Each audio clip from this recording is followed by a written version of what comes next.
ఇప్పుడు టీఆర్ఎస్లకు మతి తప్పింది. 1 కోటి ఎకరాల మాగాణం అన్నాడు, 24 గంటల విద్యుత్ అన్నాడు, పెట్టుబడి కోసం రైతు బంధు ఇస్తున్నాడు. ఇవన్నీ దేనికోసం ఇస్తుండు? పంటలు పండించనికేం కదా. నువ్వు ఎకరాకు 10,000 ఇస్తే 1 ఎకరాకు మినిమం 25 క్వింటాల వరి ధాన్యం ఉత్పత్తి అవుతుంది. ఇది కొనకపోతే 50,000 నష్టం వస్తుంది. 2 పంటలకు ₹1,00,000 నష్టం వస్తుంది. తెలంగాణలో 2 పంటలు వరి ధాన్యమే పండిస్తారు. అంటే 1 ఎకరాకు ₹1,00,000 నష్టం చేసి నువ్వు ₹10,000 ఇచ్చి నువ్వు ఏం చెప్పదలుచుకున్నావు? అంటే వ్యూహాత్మకంగా ప్రజల్ని మభ్యపెట్టే ఆలోచన చేస్తున్నాడు. ఇంకొకటి రైతు బీమా పథకం తెచ్చినామంటాడు. అసలు సిగ్గునాదే ప్రభుత్వానికి? బతుకున్నప్పుడు పండించిన పంట గిట్టుబాటు ధర ఇవ్వవు, సచ్చినాక 5 లక్షలు ఇస్తావా? అది కూడా నూనూగు మీసాల 18 ఏళ్ళు పైబడ్డాడు, 59 ఏళ్ళ లోపల ఉన్నోడే చచ్చిపోతే ఇస్తాడంట. 60 ఏళ్ళు పైన ఉన్న రైతు చచ్చిపోతే ఇయ్యాడంట. వయసులో ఉండాలి, గట్టిగా ఉండాలి, కుటుంబ భారం మోస్తుండాలి. వాడు చచ్చిపోతే నజరాన కింద కేసీఆర్ 5 లక్షలు ఇస్తాడు. అంటే సావుకు వెలగట్టి సావుకు నజరానలు ఇచ్చే దిక్కుమాల ప్రభుత్వం ఈ రాష్ట్రంలో ఉందా?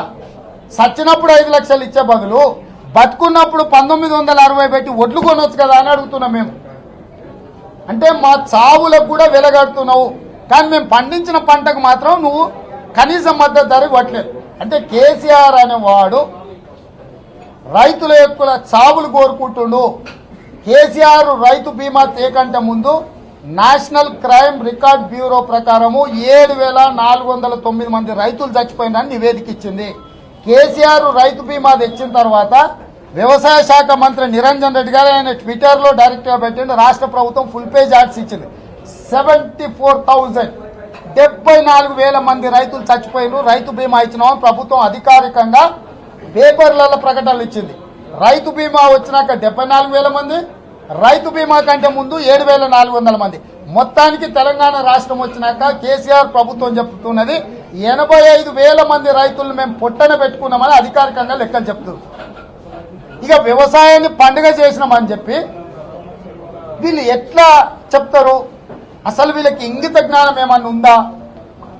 కనీస పరిజ్ఞానం ఏమన్నా ఉందా? ఈ లెక్కలు నేను చెప్పలే. ఎన్సీఆర్బీ రిపోర్ట్ ఏమో 7,409 మంది ఆత్మహత్యలు, రైతు బీమా లెక్కల ప్రకారము 74,000 మంది. ఇది వ్యవసాయ శాఖ మంత్రి నిరంజన్ రెడ్డి గారు ఆయన ట్విట్టర్లో పెట్టారు, మీరు చూడండి. ఈ రెండింటిని కూడితే 85,000 మంది తెలంగాణ రాష్ట్రం వచ్చిన తర్వాత రైతులు చచ్చిపోయినరు.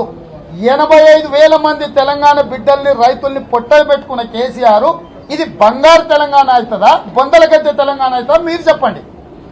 అంటే ప్రభుత్వం చెప్పిన లెక్కలు, ప్రభుత్వం లెక్కలకు రానివి, ప్రభుత్వం నివేదికలలో పెట్టని వాళ్ళు ఇంకెంతమంది ఉంటారో మీరు ఆలోచన చేయండి. వీటన్నిటికీ కారణము రైతు పండించిన పంటకు గిట్టుబాటు ధర లేకపోవడమే. నిన్ను ఎవ్వడేం పిచ్చం అడుగుతలేడు. రైతు కష్టపడి పండించిన పంటకు గిట్టుబాటు ధర ఇచ్చి కొనమంటారు. ఇవాళ రైతులు పండించిన వరి కొనని అంటుండు. మరి నీ ఫామ్ హౌస్లో 150 ఎకరాల వరి పండించిన అదే వరి కొంటుండు? నీ అయ్య కొంటున్నా, నీ తాత కొంటున్నా? నీ పంట కొనేటోడు రైతు పంట ఎందుకు కొనడని నేను అడుగుతున్నా. రైతులకు పండించొద్దని చెప్పిన కేసీఆర్ ఫామ్ హౌస్లో 150 ఎకరాలల్లో ఒట్లెట్లా పండిస్తాడని అడుగుతున్నా. ఇప్పుడు మీరు ఆలోచన చేయండి. ఆయన పండించిన ఒట్లకు దుడ్లు ఇచ్చేటోడు రైతులు పండించిన పంటకు ఎందుకు వేయరు? ఆయన ఫామ్ హౌస్లో 150 ఎకరాల వరి ధాన్యం పండిస్తున్నాడు. ఆ పంట ఓడుకుంటాడని నేను అడుగుతున్నా మిమ్మల్ని. ఆ పంట అట్లనే భూమిలో కలిపేస్తా, మట్టిలో కలిపేస్తాడా? కోయడా? వరి కోతలకు పాల్పడా? అవి అమ్మడా? కేసీఆర్ పంట కొనుక్కున్నాడు, పేద రైతు పంట ఎందుకు కొనుక్కోడని నేను అడుగుతున్నా. అంటే నువ్వు అధికార దుర్వినియోగానికి పాల్పడి ఎవరినో కానీ బెదిరించి నువ్వు పండించిన ఒట్లు అమ్ముకుంటున్నావు. ఈ ప్రయత్నం పేద రైతుల కోసం ఎందుకు చేస్తలేడు ముఖ్యమంత్రి గారు? అంటే స్పష్టంగా కేసీఆర్ ఈ వరి సమస్యను రాజకీయంగా వాడుకొని బీజేపీ టీఆర్ఎస్ ఈ సమస్యను జటిలం చేసి ఒకరి మీద ఒకరు పోరాటం చేసుకున్నట్టుగా చిత్రీకరించి రాజకీయ ప్రయోజనం పొందాలని చెప్పి వీళ్ళిద్దరు కలిసి కూడబలుకొని వ్యవహారం చేస్తారు. సంతకం పెట్టేటోడు వీరే. కొనుగోలు కార్యక్రమాలు చేపట్టకుంటున్నది. ఇప్పుడు సడన్గా కేంద్ర ప్రభుత్వం అనుమతిస్తుంది, ఒకవేళ నేను ఈ సీజన్ కొంటా అని. నువ్వు ప్రక్రియనే ప్రారంభించలేదు కదా. మార్చి మొదటి వారంలో ప్రారంభించాల్సిన ఎన్ని ఐకేపీ కేంద్రాలు తెరవాలి, ఎన్ని గోనె బస్తాలు కావాలి, ఎన్ని మిల్లర్లకు కోట కేటాయించాలి, ఎన్ని రవాణా సౌకర్యాలు ఏర్పాటు చేయాలని ప్రక్రియ మొత్తం 20 రోజులు నెల రోజులు పడుతుంది. మార్చి నెల మొత్తం ప్రక్రియను పూర్తి చేసుకోవాలి. ఏప్రిల్ 1 నుంచి వచ్చిన వడ్లను వచ్చినట్టుగా కొని మిల్లర్లకు పంపించి మిల్లింగ్ చేసి ఎఫ్సీఐకి సరఫరా చేయాలి.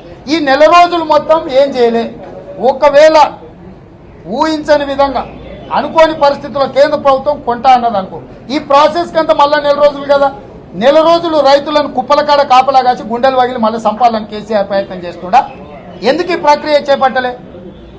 ఇన్ని లక్షల కోట్ల అప్పు చేసాం. కేసీఆర్ వచ్చినాక దాదాపు 5 లక్షల కోట్ల అప్పు చేశాడు.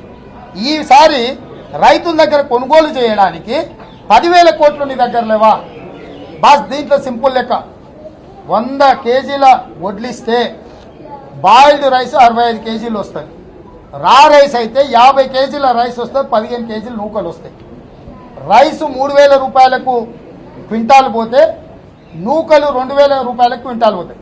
50 కిలోలు రా రైస్ కేంద్ర ప్రభుత్వానికి సరఫరా చేసి ఈ 15 కిలోలు ఏవైతే మిగులుతుందో నూకలు పోల్ట్రీ ఫామ్లకు సరఫరా చేసుకుంటే ప్రతి క్వింటాల్కు నీకు 1000 రూపాయలే నష్టం. టోటల్గా 50 లక్షల క్వింటాళ్ల వరి ధాన్యం కొంటే ప్రభుత్వానికి తేడా పడేది 1000 కోట్లు. బాయిల్డ్ రైస్ పట్టాల్సిన అవసరమే లేదు. రా రైస్ చేసి కూడా క్వింటాల్కు 50 కేజీల దాకా ఎఫ్సీఐకి సరఫరా చేసి మిగిలిన 15 కేజీల నూకలు ఏవైతే వస్తున్నో ఈ నూకల్ని పోల్ట్రీ ఫామ్కి అమ్ముకుంటే 2,000 క్వింటాల్ పోతుంది.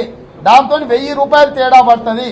50 లక్షల క్వింటాళ్ళ ఓట్లు కొంటే కూడా ప్రభుత్వానికి తేడా పడేది 1000 కోట్లే. రాజకీయం, స్వార్థం, వాళ్ళ పార్టీ మనుగడ కోసము, టీఆర్ఎస్ పార్టీ మనుగడ కోసము. టీఆర్ఎస్ పార్టీ మోడీని బూచిగా చూపించి కేంద్ర ప్రభుత్వాన్ని దోషిగా చూపించి ఈ 8 ఏళ్లలో వాళ్ళు దోసుకున్న దోపిడీని, వాళ్ళ అసమర్థత పరిపాలనను, చచ్చిపోతున్న రైతుల కుటుంబాలను మభ్యపెట్టడానికి వరి రైతులను పావుగా వాడుకుంటుండు. మేం చెప్తున్నాం 10,000 కోట్లు మాకు ఇవ్వండి. మేము రా రైస్ సరఫరా చేసి ఎఫ్సీఐకి ఇచ్చి నూకలు పోల్ట్రీ ఫార్మ్స్ కమ్మి 9,000 కోట్ల రూపాయలు నీకు వెనక్కిస్తాం. 1,000 కోట్లు సబ్సిడీ రూపంలో, బోనస్ రూపంలో కాంగ్రెస్ పార్టీ నిధులు ఇస్తే మొత్తం ఈ ధాన్యాన్ని కొని చూపిస్తాం టీఆర్ఎస్కు. మాకు పరిపాలన అనుభవం ఉంది. సివిల్ సప్లైస్ మినిస్టర్ మా శ్రీధర్ బాబు గారు సుదీర్ఘమైన అనుభవం ఉన్న మంత్రి ఉన్నాడు. జీవన్ రెడ్డి గారు వ్యవసాయం మీద పట్టున్న మంత్రి ఉన్నాడు. జానారెడ్డి గారు లాంటి అనుభవజ్ఞులైన పరిపాలన తెలిసిన వాళ్ళు ఉన్నారు మా దగ్గర. మాకు ఏమొద్దు, 10,000 కోట్ల రూపాయలు ఇవ్వండి. సివిల్ సప్లైస్ కార్పొరేషన్ మాకు అప్పచెప్పండి. 1 మంత్ కోసం ఎక్కువ కూడా అక్కర్లేదు. 45 రోజులు మాకు సివిల్ సప్లైస్ కార్పొరేషన్ అప్పచెప్పి 10,000 కోట్ల రూపాయలు ఇవ్వండి. 45వ రోజు మీకు 9,000 కోట్ల రూపాయలు వాపస్ ఇస్తాము. 1,000 కోట్ల రూపాయలని రైతులకు బోనస్ రూపంలో రాష్ట్ర ప్రభుత్వము నిధుల నియమానుండి ఎవరిని అడుక్కోవాల్సిన పని లేదు, ఎవరిని కాళ్ళు పట్టుకోవాల్సిన పని లేదు, ఎవరిని కాలర్ పట్టుకోవాల్సిన పని లేదు. కేసీఆర్ వచ్చి ఎవరిని కడుపులో తలకాయ పెట్టాల్సిన పని లేదు. అన్ని లుచ్చ మాటలు ఏం లేదు. దీంట్లో సింపుల్గా అంతా లుచ్చకెత్తుకున్నారు టీఆర్ఎస్ వాళ్ళు. రైతులను చంపాలి, రాజకీయ ప్రయోజనం పొందాలి, గింతే. హాయ్ ఫ్రెండ్స్, మా టుడే టుమారో యూట్యూబ్ ఛానల్ చూస్తున్నందుకు చాలా థ్యాంక్స్. మరిన్ని లేటెస్ట్ వీడియోస్ కోసం వెంటనే సబ్స్క్రైబ్ చేయండి. అలాగే ఈ బెల్ ని కూడా రింగ్ చేసేయండి. మా నోటిఫికేషన్స్ అన్ని మీ మొబైల్లో వస్తాయి. అలాగే మా వీడియోస్ మీకు నచ్చితే లైక్ చేయండి, షేర్ చేయండి, నచ్చకపోతే కామెంట్ చేయండి.